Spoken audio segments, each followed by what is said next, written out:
Meu nome é Emmanuel Amuzene. Nasci na Nigéria e fui profundamente envolvido na feitiçaria e nas trevas da magia negra africana.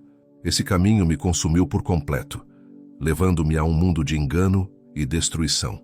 No entanto, tudo mudou quando Jesus Cristo, com sua infinita graça e poder, estendeu sua mão para me libertar das correntes do inimigo. Hoje, compartilho minha história não como um mero relato, mas como um testemunho vivo da realidade espiritual que muitos desconhecem. Meu desejo é que todos vejam a verdade e encontrem a luz que só Cristo pode oferecer. Minha vida foi marcada por tragédias desde a infância. Eu nasci em uma pequena vila na Nigéria, em uma família humilde, mas que possuía uma grande herança de terras. Meus pais sempre foram trabalhadores e faziam de tudo para garantir o nosso sustento, mas parecia que algo sombrio nos perseguia.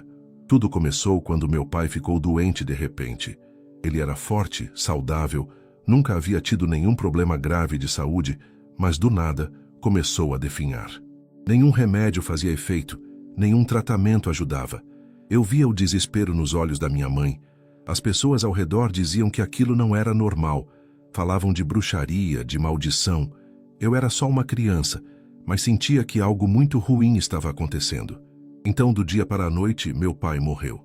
A dor da perda ainda era recente, quando minha mãe começou a apresentar os mesmos sintomas. O medo tomou conta da nossa casa. Eu via minha mãe rezar e chorar ao mesmo tempo, dizendo que forças ocultas estavam tentando acabar com nossa família. Eu não entendia direito, só sabia que não queria perdê-la também. Mas, assim como aconteceu com meu pai, minha mãe adoeceu rapidamente e também morreu. Fiquei completamente sem chão. Mas ainda tinha minhas irmãs, ou pelo menos foi o que eu pensei. Minha irmã mais velha, que cuidava de mim depois da morte dos meus pais, saiu um dia para buscar água e nunca mais voltou. Simplesmente desapareceu. As pessoas falavam que ela podia ter sido levada por espíritos, outros diziam que traficantes a raptaram. Eu só sabia que ela nunca mais voltaria para casa. A única irmã que me restava começou a agir de maneira estranha.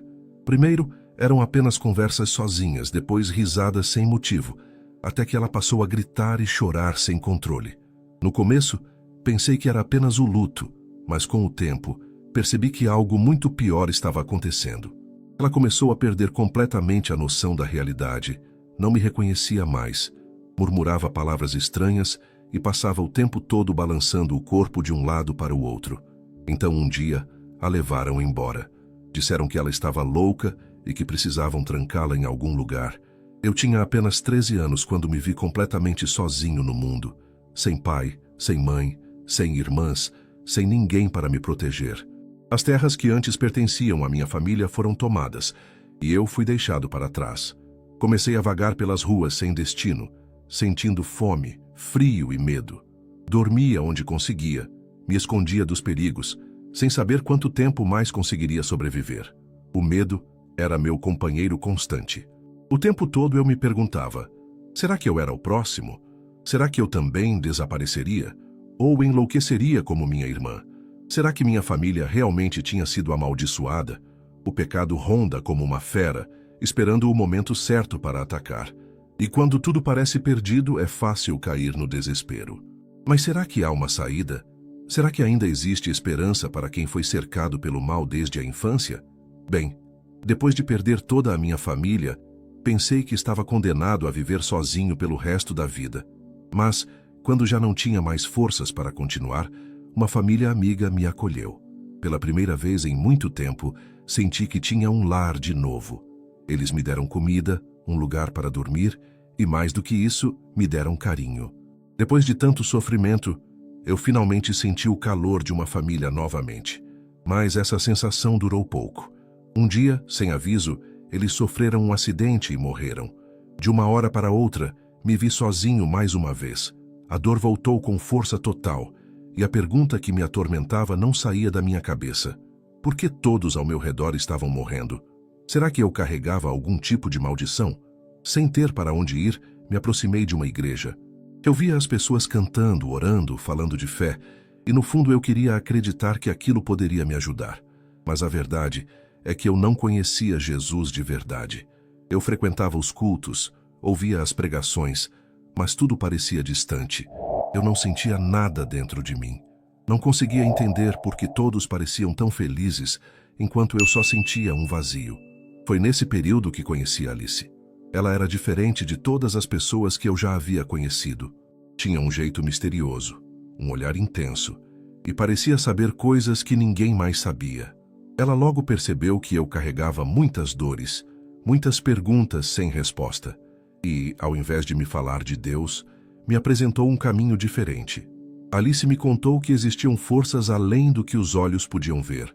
Falou de rituais, energias, espíritos que podiam trazer respostas e poder. Eu, que já não sabia mais no que acreditar, ouvi tudo com atenção. Ela me disse que eu podia me conectar com essas forças, que eu podia descobrir os segredos por trás das tragédias que vivi. A promessa era tentadora.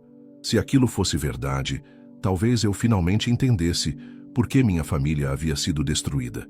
Sem perceber, fui me deixando envolver. Primeiro foram pequenas coisas, amuletos, palavras repetidas em silêncio, símbolos riscados no chão. Depois vieram os rituais. Alice me guiava, me dizia o que fazer, e eu obedecia. No começo, eu sentia uma mistura de medo e fascínio, mas logo comecei a acreditar que ali, naquele mundo oculto, eu encontraria todas as respostas que a vida me negou. Eu já não era mais o mesmo depois de conhecer Alice. Aos poucos, fui mergulhando cada vez mais fundo naquele mundo desconhecido. O que começou com simples símbolos e palavras sussurradas, logo se tornou algo muito maior. Uma noite, Alice me disse que eu estava pronto. Eu não sabia exatamente para o quê, mas sentia que minha vida nunca mais seria a mesma. Ela me levou para um lugar escondido, longe dos olhares do mundo. Caminhamos por vielas escuras até chegarmos a uma casa velha e silenciosa. Ao entrar, senti um arrepio percorrer meu corpo. O ar estava pesado, como se algo invisível me observasse. Havia velas acesas em todos os cantos, sombras se moviam nas paredes, e um grupo de pessoas já nos esperava. Ali, naquela sala, fui iniciado. Eles me ensinaram que o mundo era regido por forças que poucos conheciam, que havia um caminho para quem quisesse poder, controle e respostas. Meu coração batia forte, mas eu não recuei. Aceitei tudo o que me disseram. Disseram que eu tinha um chamado, que havia algo especial em mim, e isso me encheu de orgulho. Pela primeira vez, senti que eu pertencia a algum lugar. Depois daquela noite, minha vida mudou completamente. Alice me levou para locais onde poucos tinham permissão para entrar. Eram lugares de estudo, de treinamento. Havia livros antigos, escritos em línguas que eu não conhecia, mas que logo aprendi a decifrar.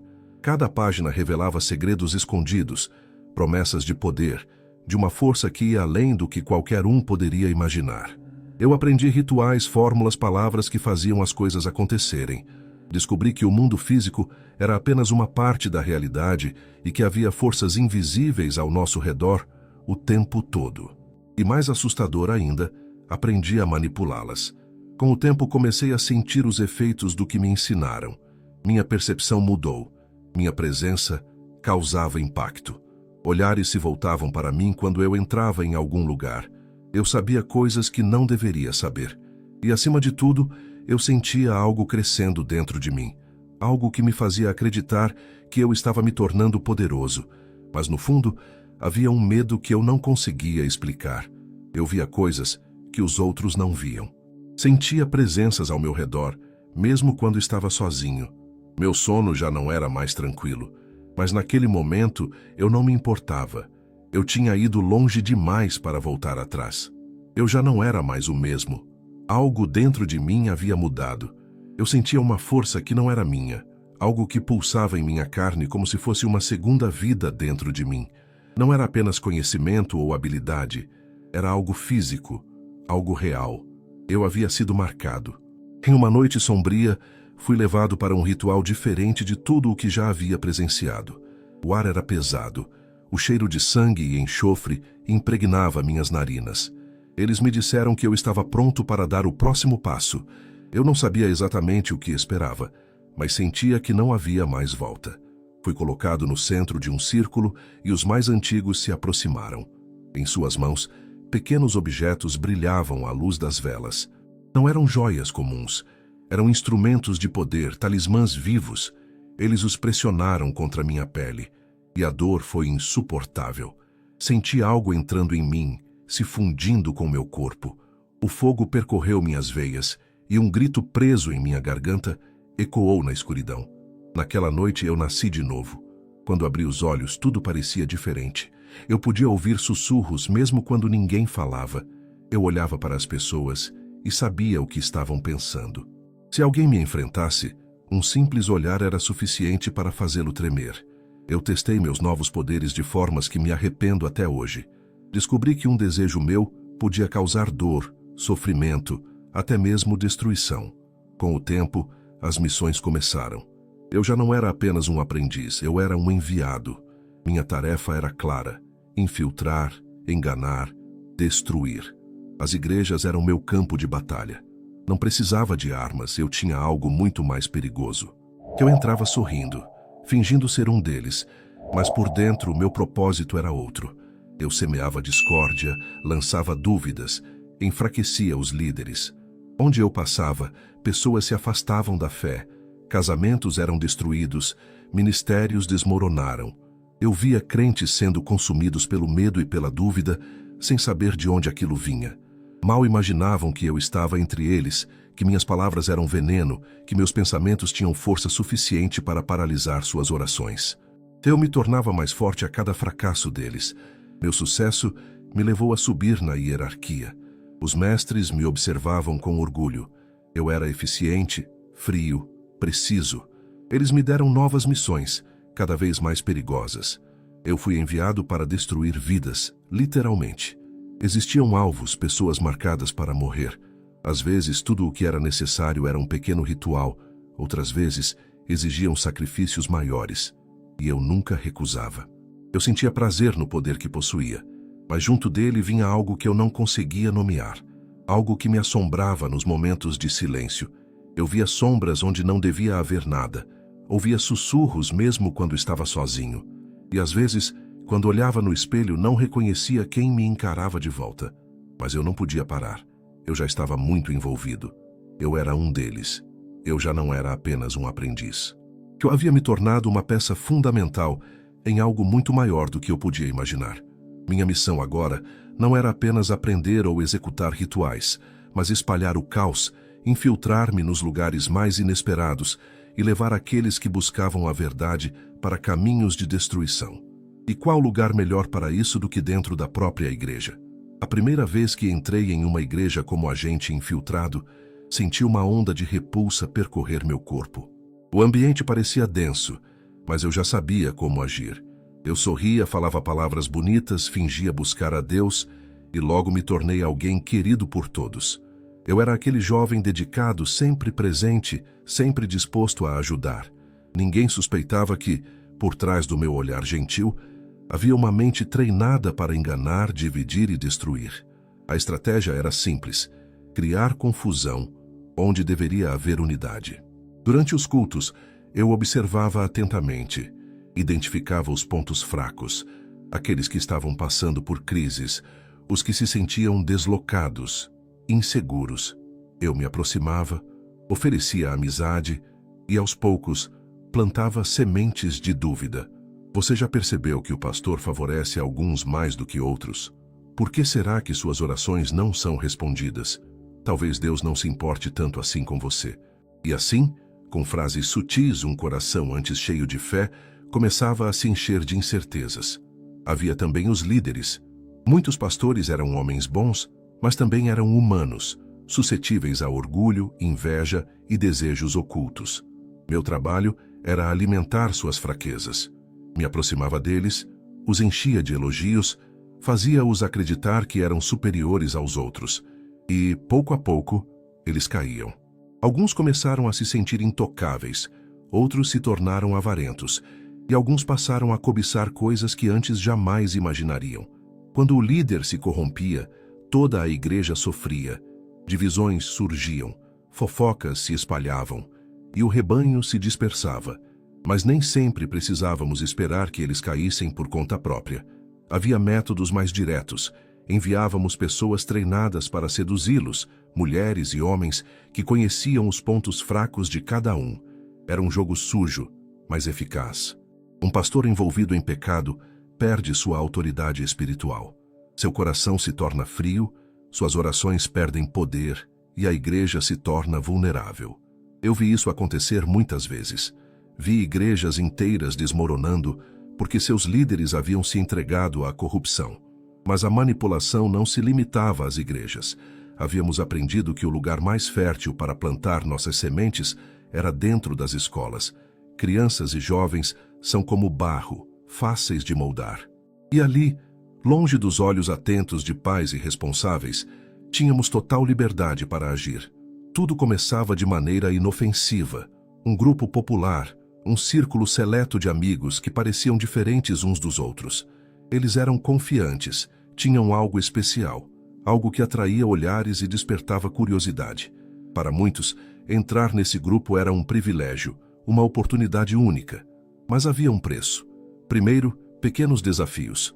Um símbolo desenhado na mão, uma palavra repetida em voz baixa. Depois vinham os convites para reuniões mais privadas, lugares onde ensinávamos que o verdadeiro poder não vinha da oração ou da fé, mas de algo muito maior.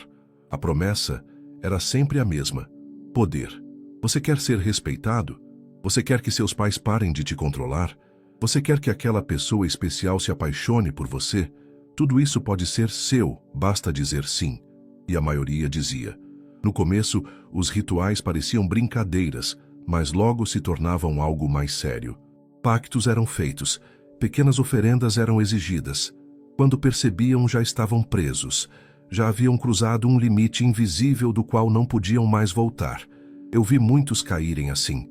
Jovens brilhantes, cheios de sonhos, que começaram a ouvir vozes, a ver sombras nos cantos dos quartos, a sentir presenças ao seu redor.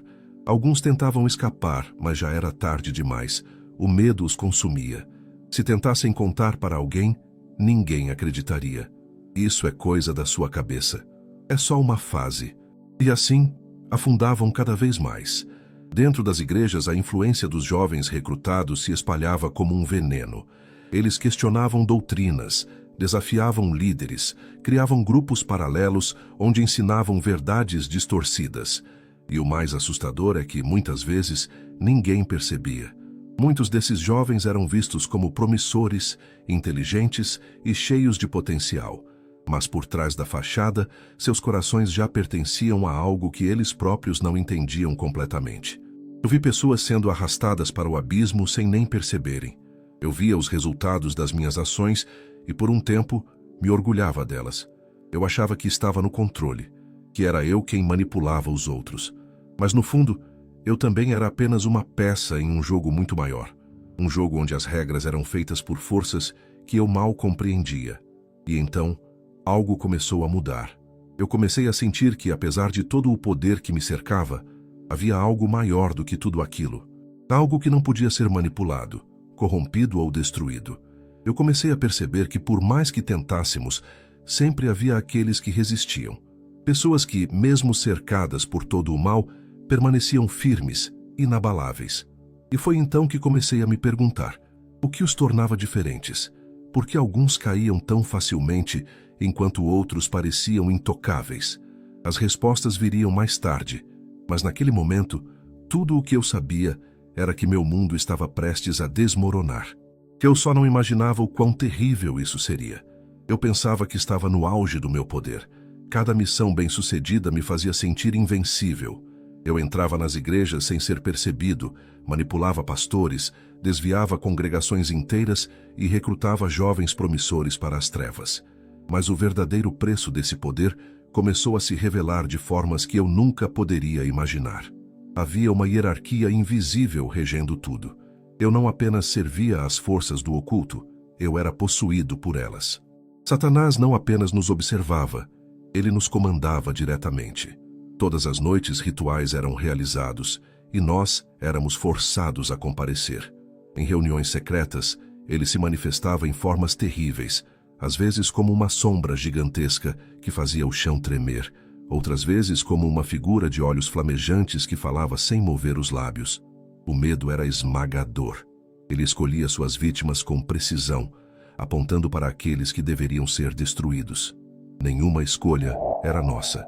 Recebíamos ordens diretas. Se recusássemos, a punição era brutal. Eu vi amigos meus sendo despedaçados por mãos invisíveis, sendo consumidos por dores que nenhum ser humano poderia suportar. Vi corpos caindo no chão, contorcendo-se de maneiras impossíveis. O preço do poder era a obediência cega. Eu queria continuar no topo, queria continuar sendo útil, então obedecia. Uma das maiores missões que recebemos foi a destruição de um pastor específico. Ele não era famoso, não era rico, mas algo nele fazia os poderes das trevas se enfurecerem. Ele era firme, inabalável, e suas orações tinham um efeito que eu nunca tinha visto antes. Tudo o que tentávamos contra ele falhava. Enviamos pessoas para seduzi-lo, para espalhar mentiras sobre ele, para plantar discórdia dentro da sua igreja. Mas nada funcionava. Quanto mais atacávamos, mais forte ele parecia ficar. Isso me inquietou. Sempre fomos ensinados que não havia ninguém mais poderoso que Satanás, mas ali estava aquele homem, intocado por tudo que jogávamos contra ele. Eu, pessoalmente, tentei amaldiçoá-lo, invoquei espíritos, fiz rituais, mas era como se houvesse um muro invisível ao redor dele. Nada o atingia. E então tudo começou a dar errado para mim. Minhas missões começaram a falhar. Meus mentores passaram a desconfiar de mim. Era como se minha força estivesse sendo drenada, mas o pior ainda estava por vir. Eu comecei a sofrer retaliações. No meio da noite acordava com uma presença esmagadora no quarto. Sombras se moviam sozinhas. Objetos caíam sem ninguém tocá-los. O ar ficava denso, sufocante. E então comecei a vê-lo. Satanás, furioso, me observava. Ele não precisava falar para que eu soubesse que estava desapontado. Eu não havia conseguido cumprir minha missão. Eu havia falhado. E agora, ele cobraria o preço. Minha vida virou um pesadelo. Perdi a capacidade de dormir. Quando conseguia fechar os olhos, era arrastado para visões terríveis. Via demônios rasgando minha carne. Via a própria escuridão tentando me consumir. Meu corpo começou a definhar. Minha saúde se deteriorava sem explicação. Nada do que eu fazia parecia apaziguá-lo. Eu tentei novos rituais, tentei sacrifícios, tentei implorar pelo perdão das trevas. Mas nada funcionava. O que antes era poder, agora se tornava uma maldição. Foi então que comecei a pensar naquele pastor. O que ele tinha que eu não tinha? Que tipo de proteção era essa que nem mesmo Satanás podia quebrar? Pela primeira vez, eu comecei a considerar a possibilidade de que talvez Deus fosse muito mais poderoso do que eu havia sido ensinado a acreditar. Mas como fugir? Eu estava preso. Eu tinha sido marcado, carregava símbolos gravados em minha pele, tinha pactos que não podiam ser quebrados. Mas a dor e o terror foram se tornando insuportáveis. Cada vez que Satanás aparecia, ele deixava uma nova marca em mim. Eu sentia minha vida sendo arrancada lentamente, e então soube, se eu não saísse agora, eu morreria. Foi nesse desespero que tomei minha decisão. Não podia continuar assim. Eu queria sair mesmo que isso significasse enfrentar algo ainda pior. Então, pela primeira vez em minha vida, eu fiz o impensável. Clamei a Deus. Minha voz saiu trêmula, fraca. Eu não sabia orar, não sabia o que dizer. Apenas murmurei: se você é real, me ajude. O silêncio foi imediato. O ambiente ao meu redor, que antes era cheio de ruídos estranhos e sombras, ficou completamente quieto. Então, algo aconteceu. Eu senti uma presença diferente de tudo que já havia experimentado. Não era pesada como as forças que eu servia. Era algo imenso, mas ao mesmo tempo suave. E então, uma voz. Não era um som estrondoso, mas cada palavra parecia vibrar dentro de mim. Por que me persegues? Meu corpo inteiro tremeu. Eu soube naquele momento que estava diante de algo infinitamente maior do que qualquer coisa que já havia conhecido. Eu tentei argumentar, tentei justificar minhas ações, mas nada do que eu dizia fazia sentido diante daquela presença. Ele conhecia tudo sobre mim. Sabia cada escolha que fiz, cada engano que cometi. Eu vi minha vida se desenrolando diante dos meus olhos. Vi todo o sangue que derramei, todo o mal que causei. E então a pergunta veio novamente, mais forte. Por que me persegues? Foi quando eu desmoronei. Pela primeira vez, vi o peso do que havia feito. Eu não era poderoso. Eu não era livre.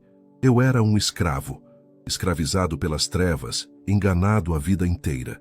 E ali, diante de Deus, eu não tinha mais nada a esconder. Eu caí de joelhos e entre lágrimas supliquei: perdão, me perdoe. Eu prometi que, a partir daquele momento, eu usaria tudo o que sabia para alertar outros, que contaria ao mundo a verdade sobre o engano do ocultismo, sobre as mentiras do inimigo. E naquele momento, senti algo quebrar dentro de mim, como se correntes invisíveis estivessem sendo despedaçadas. Um calor tomou conta do meu corpo e pela primeira vez em anos eu senti paz. Eu fui liberto. Minha vida mudou completamente. Eu fui perseguido pelas trevas após minha conversão. Tentaram me matar, tentaram me trazer de volta. Mas a diferença agora era que eu não estava mais sozinho. Deus estava comigo, e nenhuma força do inferno poderia me arrastar de volta. Hoje eu conto meu testemunho porque sei que há muitos como eu. Muitos que acreditam estar no controle, mas que são apenas marionetes nas mãos das trevas. Eu sou a prova viva de que há esperança, de que ninguém está tão perdido que Deus não possa resgatar. Eu fui arrancado das garras do inferno. E agora, minha missão é alertar aqueles que ainda estão presos, antes que seja tarde demais. Então eu quero te dizer, se você está envolvido com ocultismo, magia, adivinhação, necromancia, crenças psíquicas, horóscopos, sessões espíritas, saiba que está sendo enganado. Satanás não dá poder de graça. Cada habilidade, cada visão, cada sensação que você acredita ser especial tem um preço. No começo parece inofensivo. Pequenos sinais, pequenos rituais. Mas pouco a pouco, ele aperta as correntes ao seu redor, até que, quando perceber, já estará completamente aprisionado. Eu fui escravo dessas trevas. Vi com meus próprios olhos o que acontece com aqueles que tentam fugir. Satanás usa, ilude e depois descarta. A dor que vem depois do envolvimento com ele é terrível. Ele destrói famílias, rouba sua paz, suga sua alegria. Você pode até achar que está no controle, mas é só uma marionete sendo manipulada para um fim trágico. Jesus está voltando, e quando ele vier, não haverá tempo para arrependimento tardio. O tempo da graça está se esgotando e Satanás sabe disso. É por isso que ele está com pressa, recrutando tantos quanto pode, aprisionando almas em suas mentiras. Mas você pode sair agora. Você pode ser liberto. Jesus é o único caminho. Ele é mais poderoso do que qualquer espírito, qualquer entidade, qualquer poder que você tenha experimentado. Clame pelo nome dele. Arrependa-se agora, enquanto ainda há tempo, porque no dia do juízo não haverá mais escolhas. Se este testemunho te tocou, então é hora de fazer sua parte. Compartilhe. Mais pessoas precisam ouvir este testemunho. É hora de se posicionar. Não dá mais para ficar calados diante das ciladas do inimigo. Envie para o máximo de pessoas que você conseguir. Há muitas pessoas aprisionadas nessas práticas perigosas. E se gosta de ouvir testemunhos que edificam, clique agora mesmo nessa sua tela e veja todos os testemunhos do canal. Tenho certeza que sairá daqui cada vez mais convencido pelo agir de Deus. Ele pode agir na sua vida também. Deus te abençoe.